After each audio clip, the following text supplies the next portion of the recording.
Hey, this is K Central Media, and I'm your host, Central Booking. And today I'll be talking about the new season of Samurai Jack, the first episode. It's a show that I pretty much like, so I've been watching it since it began, and so I'm going to talk about that today.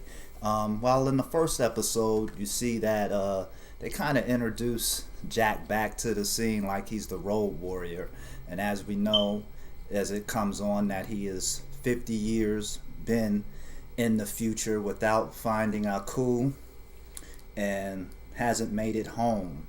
So it seems like to him he might not ever make it home. And so he's kind of got himself in a funk. He's feeling guilty about the things he hasn't done, and so he's starting to hallucinate and see his dad and his mom and the people of the village and them telling him he has a purpose and that he needs to fulfill that purpose, which is to kill Aku and bring everything back to the way that it was. But it's harder for him now. It's been 50 years and somehow he has lost the magic sword. He doesn't have it with him right now. He's changed his way of being by armoring up and using conventional weapons like guns, spears, and bow sticks and things of that sort. And then also on top of that, Aku hasn't been seen. He hasn't seen Aku in those years either.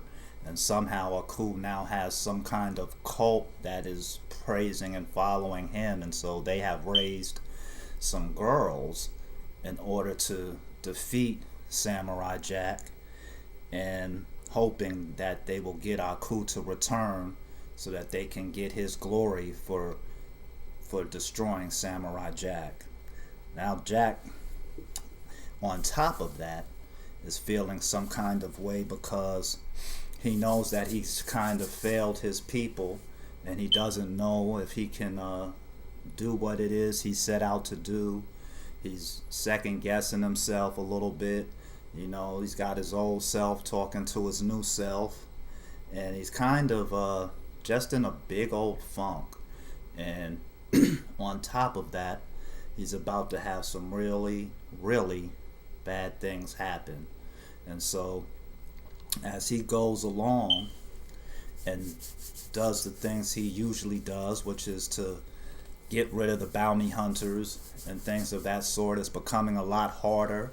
On top of that, he keeps hallucinating and seeing things that he shouldn't while he is doing his job of trying to defeat those who are in his way of getting to Aku.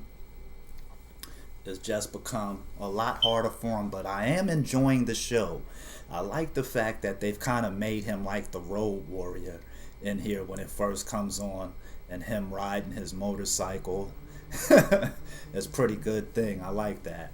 And so it's making it a pretty good thing. I like how they're doing this time.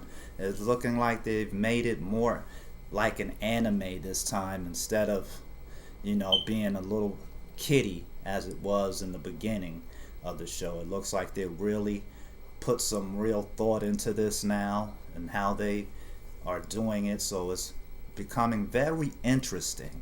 I can't wait to see the second episode, and I know y'all can't either. So this is me just saying I pretty much like the show and the direction that it's going in, and I will be talking to you again on the second episode. This is Central Booking and K Central Media, and I will see you later. Thank you.